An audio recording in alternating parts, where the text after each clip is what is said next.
Hello, नमस्कार. कसे आहात तुम्ही सगळे? आपण श्रावणामध्ये अ, अनेक व्रतवैकल्य करत असतो.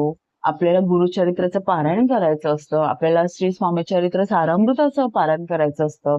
तर तुम्हाला हे जर करायचं असेल गुरुचरित्र पारायण आणि जर तुम्हाला तुमच्या कामाधंद्यातून, तुम्हाला तुमच्या धावपळीच्या आयुष्यातून आपल्या की वेळ मिळत नसेल, तर तुम्ही दर पौर्णिमेला किंवा गुरुवारी असं गुरुचरित्र बावन्नी म्हणून श्लोकी असं पुस्तक मिळतं.